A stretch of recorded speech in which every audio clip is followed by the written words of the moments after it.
Good morning class. बच्चों आज हम फिर फिजिक्स की क्लास शुरू करने जा रहे हैं। आज है 27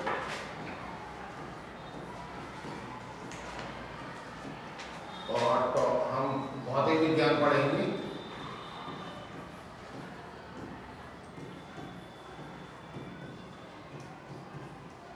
और आपका पीरियड है फर्स्ट। क्लियर? तो अभी तक जो आप पढ़ रहे थे बच्चों, हम धारा के बारे में पढ़ रहे थे। आज हम धारा के प्रभाव पढ़ेंगे। धारा के प्रभाव,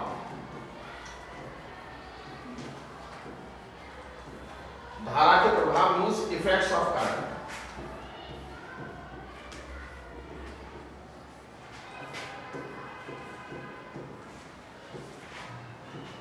आप ये जानते हैं धारा किसे कहते हैं बच्चों? Rate of flow of charge is called current. आवेश के प्रवाह की दर को धारा कहते हैं। आवेश के प्रवाह की दर को धारा कहते हैं। I बराबर होता है Q अपॉन T। इसका मात्रक एम्पियर है और इसे अमीटर से नापा जाता है। ठीक है? क्यों प्रभावित होती है?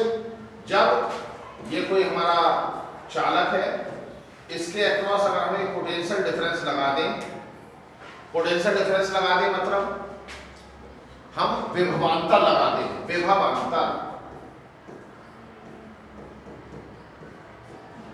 यहां पर V1 कह दें, यहां पर V2 कह दें और ये कह दें V1 बड़ा है V2 से, तो धारा प्रवाहित होने लगे। जो उसमें फ्री इलेक्ट्रॉन्स हैं, फ्री इलेक्ट्रॉन्स चालक में होंगे, वो पॉजिटिव टर्मिनल की तरफ चलने लगेंगे और धारा उससे विपरीत दिशा में चलने लगेगी। लेकिन जब धारा प्रवाहित होती है तो क्या होता है?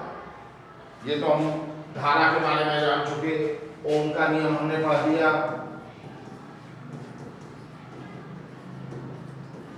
V सीधे समानुपाती है I के, या V इक्वल टू IR हमने पढ़ा। आज यहां पर प्रतिरोध था। ये सारी चीजें हम पढ़ चुके।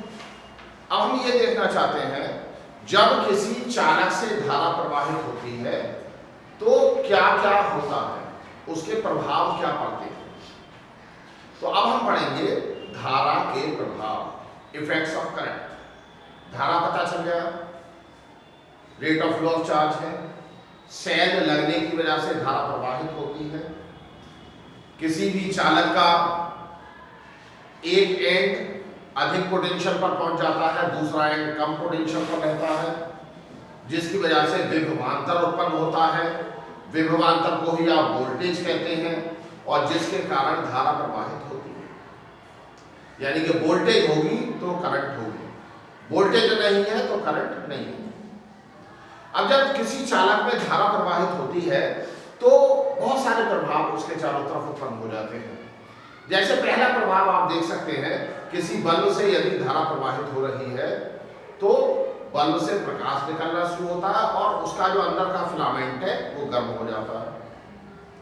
आपने हीटर देखा है, हीटर से हीटर के तार में धारा प्रवाहित होती है तो वो गर्मी निकालता है, गर्मी हो जाती है। आपने प्रेस करते हैं इलेक्ट्रिक करंट, इलेक्ट्रिक प्रेस, तो धारा प्रवाहित होती है, प्रेस गर्म हो जाती है। तो पहली बात हमें ये पता चली कि जब धारा प्रवाहित होती है तो हीट डेवलप होती है, यानी कि इसे हम धारा का ऊष्मीय प्रभाव कहते हैं। तो पहला प्रभाव हमें पता चला धारा का ऊष्मीय प्रभाव। धारा के प्रभाव,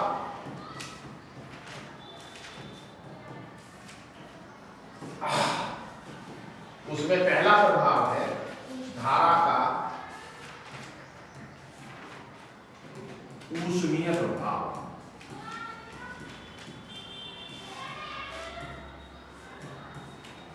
या heating effect of current, heating effect of current. पहला है हमारा हीटिंग इफेक्ट ऑफ करंट, ठीक है।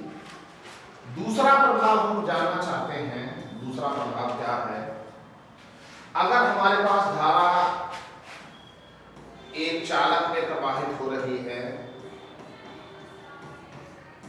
इसके पास हमने एक चुंबकीय सुई रख दी, चुंबकीय सुई मैग्नेटिक कंपास। तो जब ये की क्लोज होगी तो इसमें थोड़ा डेविएशन आ जाता है, ये इधर और इधर घूम जाता है। ये कब घूमेगी? ये जब घूमेगी जब कहीं से ये चुंबकीय क्षेत्र में आ जाए। तो चुंबकीय क्षेत्र किसकी वजह से बना? चुंबकीय क्षेत्र बना इस चालक में धारा प्रवाहित होने के कारण। ये तो खुद चुंबक थी, छोटी चुंबक।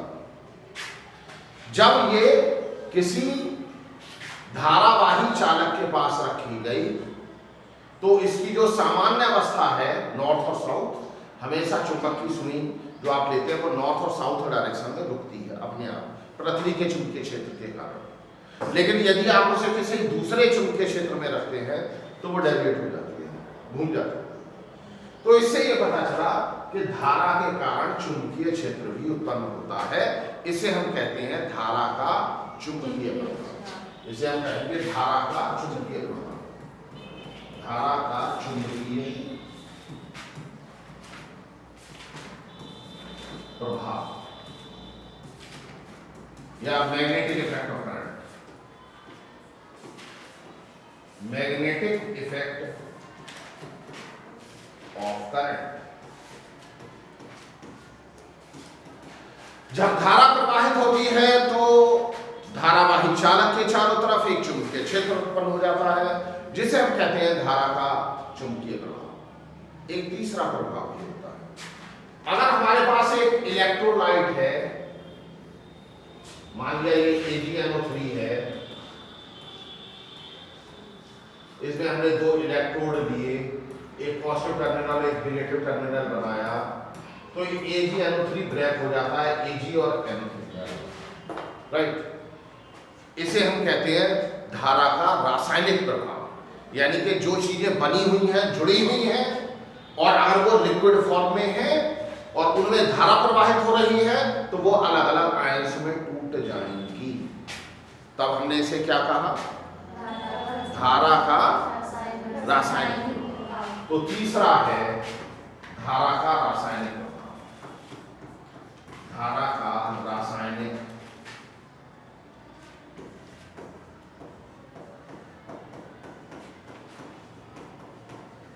प्रभाव। तीसरा आया धारा का रासायनिक प्रभाव। चौथा एक और है जिसे हम कहते हैं thermo electric effect of current. अगर किसी चालक में धारा प्रवाहित हो रही है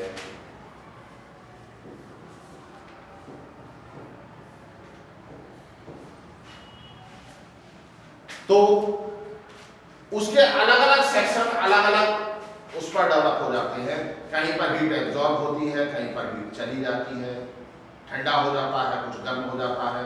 उसे हम कहते हैं thermo electric effect of current, thermo electric effect of current. ये इफेक्ट है, हमें इसमें बस 1-2 मेनली पढ़ने हैं, बाकी आपके जानने के लिए हैं। तीसरा भी पढ़ना है, लेकिन चौथे का बस ये हमें इंपॉर्टेंट है, पहला और दूसरा, इसके बारे में हम पढ़ना चाहेंगे। आज ही खत्म कर लेते हैं। जो पहला प्रभाव आपको दिखाई दे रहा है धारा का ऊष्मीय प्रभाव, इसके बारे में पढ़ेंगे। देखिए क्या होता है। तो पहले हम चल रहे हैं धारा के ऊष्मीय प्रभाव की तरफ। धारा का ऊष्मीय प्रभाव। धारा बच्चों क्यों फ्लो होती है? ये हमारा एक चालक है, इसमें हमने सेल लगा दिया, ये की लगा दी, इसमें फ्री इलेक्ट्रॉन्स हैं, आपको पता है। इन फ्री मुक्त इलेक्ट्रॉन्स की वजह से या फ्री इलेक्ट्रॉन्स के कारण ही धारा प्रवाहित हो पाती है। अगर जिसमें फ्री इलेक्ट्रॉन्स नहीं है वहां धारा प्रवाहित नहीं होगी, वो इंसुलेटर होगा। ये वुड है, ये लकड़ी है, ये क्या है, इंसुलेटर है। अगर इसके सिरों पर आप पोटेंशियल डिफरेंस लगा दें तो धारा प्रवाहित नहीं होगी। धारा के प्रवाह के लिए जरूरी है कि जिस स्पेसिमेन के अक्रॉस आप पोटेंशियल डिफरेंस लगा रहे हैं उसमें फ्री इलेक्ट्रॉन्स अवेलेबल हो। जब फ्री इलेक्ट्रॉन्स अवेलेबल होंगे तो धारा प्रवाहित होगी। लेकिन फ्री इलेक्ट्रॉन्स क्या करेंगे, ये पॉजिटिव है, ये अपनी तरफ खींचेगा, ये भी खींचेगा, ये खींचा और इससे टकरा गया, उसकी काइनेटिक एनर्जी थी और टक्कर हो गई, तो धीरे धीरे काइनेटिक एनर्जी हीट एनर्जी में बदलने लगी। किसी को आप पीटते जाएंगे तो क्या होगा, गर्म हो जाएगा, गाढ़ा हो जाएगा। तो ऐसे ही ये इलेक्ट्रॉन से टकरा कर जो आपकी एनर्जी है उसमें हीट निकालना शुरू कर देते हैं।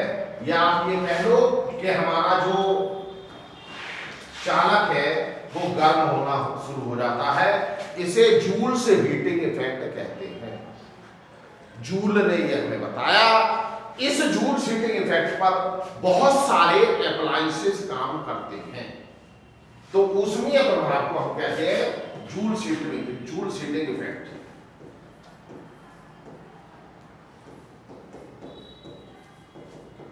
Heating effect.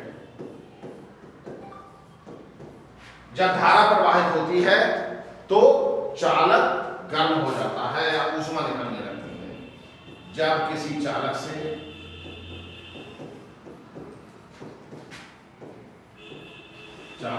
ऊष्मा धारा प्रवाहित होती है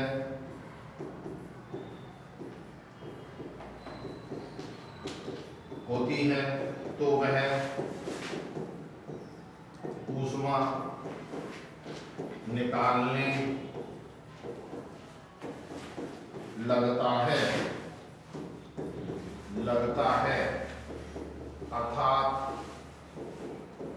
गर्म हो जाता। इसे ऊष्मीय प्रभाव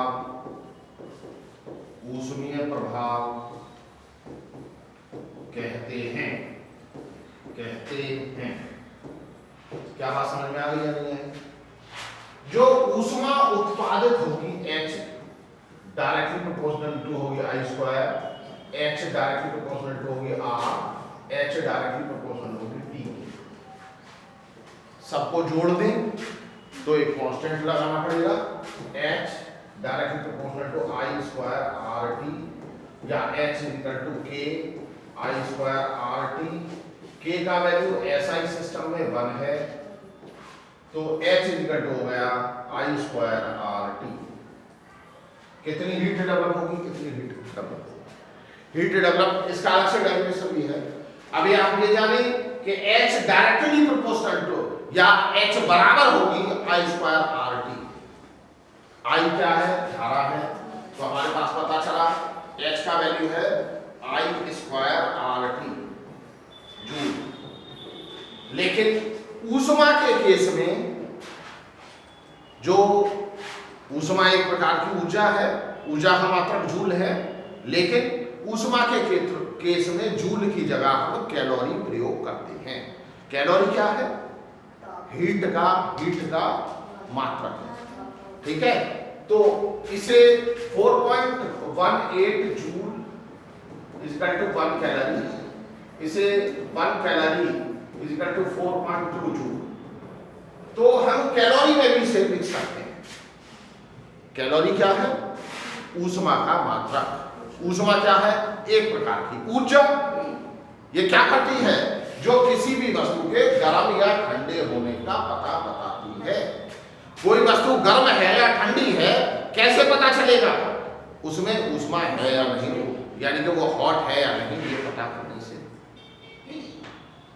उसकी हॉटनेस और कूलनेस मेजर की जाएगी in the form of temperature.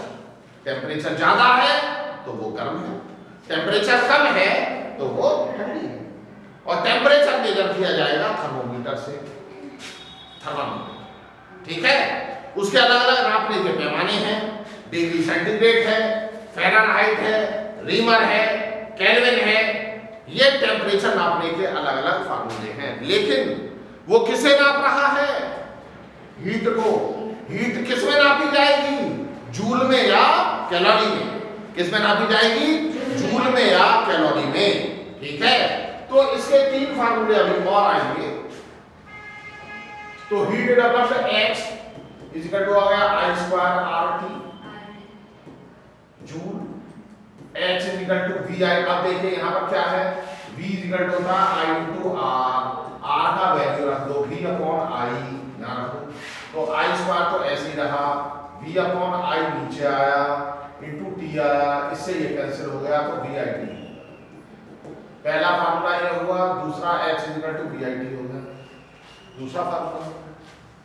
अभी यहां से I निकाल लो, I बराबर आ जाएगा V अपॉन R, इसमें वापस रख दो, यहाँ वापस रखने से H equal to I square यानी कि V स्क्वायर अपॉन R आ जाएगा इंटू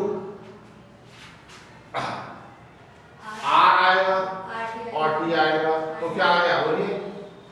नहीं, ये स्क्वायर हो जाएगा, ये और ये कैंसिल हो गया, तो H इक्वल टू हो गया V square upon R into T, ये जूल आ गया। तो हीट डेवलपमेंट के कितना हीट डेवलप होगा उसके 3 फार्मूले आ गए। H इक्वल टू आया VIT, H इक्वल टू आया I square RT, H equal to आया V square upon R into T। ये 3 फार्मूले आ गए, यूनिट होगी जूल। अब इसके अलग अलग एप्लायंसेस हैं, अलग अलग इस बेसिस पर अलग अलग एप्लायंसेस बने हैं, अलग अलग यंत्र बने हैं जो काम करते हैं। पहला यंत्र आप जानते हैं बल्ब है, विद्युत बल्ब। विद्युत बल्ब दूसरा क्या है? प्रेस। तीसरा क्या है? गीजर। चौथा क्या है? हीटर। ये सभी किस चीज पर काम करते हैं? ये इस चीज पर काम करते हैं कि जब किसी चालक से धारा प्रवाहित होती है तो हीट यानी कि ऊष्मा उत्पन्न होती है, वो गर्म हो जाता है। कितना डेवलप होगा वो इससे पता है। ये 3 फार्मूला किस पर डिपेंड कर रहा है? I पर डिपेंड कर रहा है, R पर डिपेंड कर रहा है, V पर डिपेंड कर रहा है, T पर डिपेंड कर रहा है। ये फैक्टर्स हैं, ये वो पैरामीटर्स हैं, ये वो फैक्टर हैं जो कारक हैं जो ये बताएंगे कितनी हीट डेवलप होगी। ज्यादा धारा है ज्यादा होगी, ज्यादा R है ये इस फार्मूले से देखेंगे, I बढ़ाओ R बढ़ाओ H बढ़ेगा, इससे देखेंगे V बढ़ाओ तो कैसे कैसे ये निर्भर करता है। या इन 4 चीजों में अगर हमें 3 चीजें पता हो, 3 फैक्टर पता हो तो 4th को हम फाइंड आउट कर सकते हैं। बात समझ पा रहे हैं? 4 फैक्टर हैं, 1 2 3 4, इसमें से कोई से 3 पता है तो जो रिमेनिंग 4 है वो पता किया जा सकता है। R क्या है? I क्या है? धारा। मात्रा क्या है? एम्पियर। Very good. दूसरा क्या है? R प्रतिरोध। मात्रा क्या है? ओम। तीसरा क्या है? पोटेंशियल या विभव। मात्रा क्या है? वोल्ट। मात्रा क्या है? वोल्ट। चौथा क्या है? T समय। मात्रा क्या है? सेकंड। मात्रा क्या है? सेकंड। तो इन सब मात्रकों में हम इसे अप्लाई करेंगे। क्या बात समझ पा रहे हैं? Any confusion? अगर किसी को कोई सवाल हो तो पूछ ले। जो लोग इससे जुड़े हैं, जो विद्यालय जुड़े हैं हमारी ई पाठशाला से, अगर उनके विद्यार्थी का भी कोई सवाल है तो वो कृपया पूछ ले। या देखिए कुछ लोग जुड़े हैं क्या? नहीं? कौन कौन जुड़ा?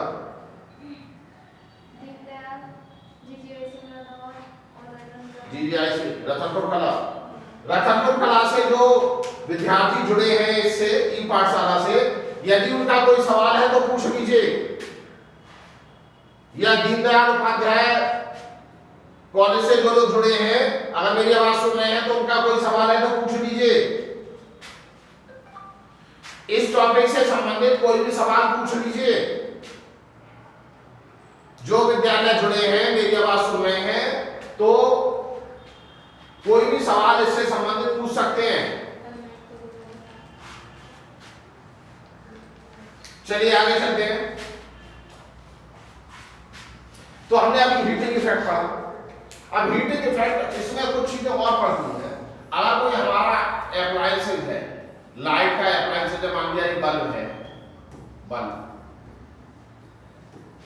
तो ये इसमें लिखा होगा 220 वोल्ट 100 वाट। इसका मतलब क्या है? अभी हमें दो तीन चीजें इसमें और पढ़नी है किसी भी अप्लायंसेज के लिए। एक तो होता है विद्युत ऊर्जा, विद्युत ऊर्जा, इलेक्ट्रिक एनर्जी। विद्युतीय कार्य करने की क्षमता को विद्युत ऊर्जा कहते हैं। विद्युतीय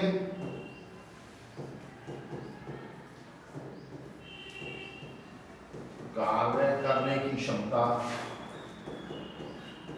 करने की क्षमता को विद्युत ऊर्जा, विद्युत ऊर्जा कहते हैं, कहते हैं। राइट।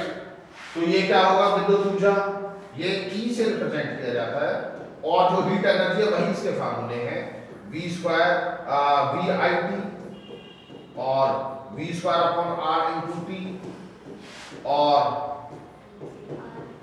I²RT।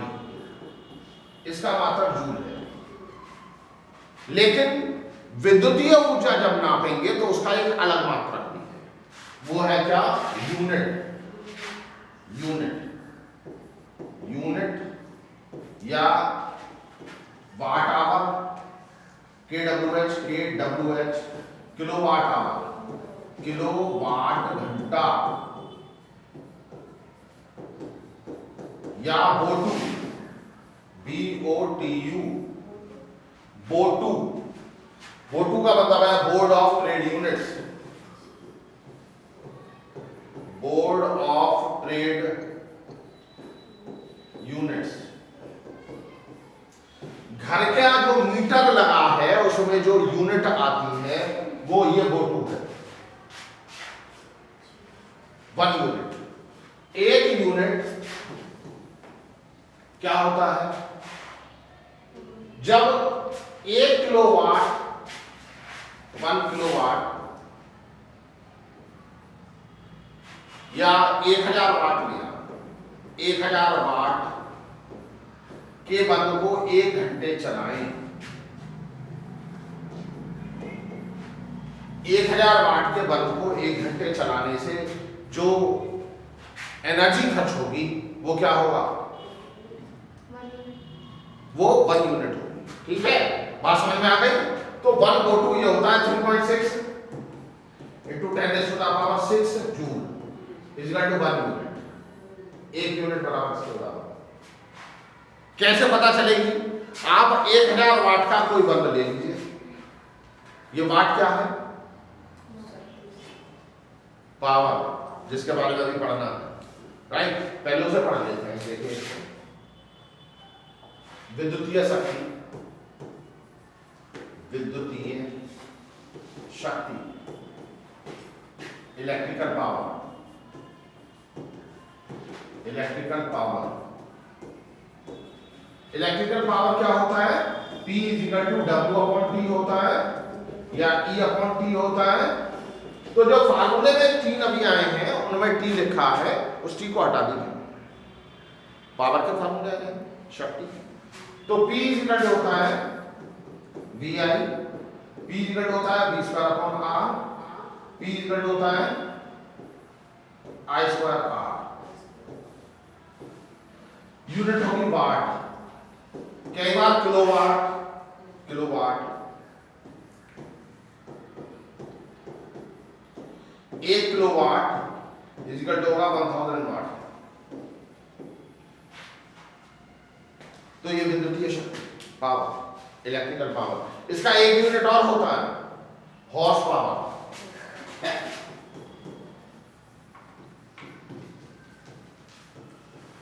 तो 1 हॉर्स पावर 746 वाट के बराबर, right. 1 horse power is equal to 746 watt. बात क्लियर हो गया? 1 horse power is equal to 746 watt. Clear? अब हमें दो तीन चीजें पता चल गई। एक तो हमें पता चला क्या, हीट के लिए फार्मूले। दूसरे हमें पता चले किसके, हीट के लिए, और दूसरे किसके लिए पता चले, विद्युत ऊर्जा के, एनर्जी के फार्मूले। तीसरे हमें पता चले किसके, पावर के फार्मूले। हीट एनर्जी जो होगी कैलोरी में होगी, मेजर करेंगे। ये इलेक्ट्रिकल एनर्जी जो है ये O2 में होगी या यूनिट में, इसे बताना चाह रहा था। ये पावर जो होगा ये वाट में होगा। अब हमारा जो बल्ब होता है उस पर लिखा होता है 100 220 वोल्ट 100 वाट। ये उसके स्पेसिफिकेशन है। इससे क्या पता कर सकते हैं? इससे पता चलता है कि अगर 220 वोल्टेज पर आप उसे चलाएंगे तो पावर कंजम्पशन उसका 1000 वाट, वो 100 वाट होगा। लेकिन इससे एक चीज का पता कर सकते हैं, वो है रेजिस्टेंस। P इक्वल होता है V²/R, तो R का वैल्यू आ गया V²/P, जो नहीं बदलेगा। जो तार लगाया उसकी लंबाई चौड़ाई तो बदलेगी, तो प्रतिरोध नहीं बदलेगा। रेजिस्टेंस पता कर सकते हैं। लेकिन इससे हमें स्पेसिफिकेशन को बता देता है कि जब आप उसे यूज करेंगे तो एनर्जी कैसे खर्च करेंगे। अब आप क्या करेंगे, 1000 वाट की एक प्रेस लें और उसे 1 घंटे चलाएं, तो जितना बिजली खर्च होगी, जितना इलेक्ट्रिकल एनर्जी आप खर्च कर रहे हैं, वो 1 यूनिट है। आप अपने घर के मीटर को चेक कर सकते हैं, सब बंद कर दें। कोई भी चीज 1000 वाट की ले लो, उसे ऑन कर दें, घड़ी में टाइम देखिए, 1 घंटे में वो 1 यूनिट आगे बढ़ा देना चाहिए। आपके मीटर में 1 यूनिट आगे बढ़ जानी चाहिए, तो आपका मीटर सही है। इसके अलावा जो भी कुछ है वो गलत है, ठीक है। या आप 2000 वाट की एक चीज लें, उसे आधा घंटा चलाएं, 100 वाट की लें, उसे 10 घंटे चलाएं, तो 1 यूनिट बिजली खर्च होगी। अगर कितनी बिजली खर्च होती है ये हम देखना चाहें, यूनिटों की संख्या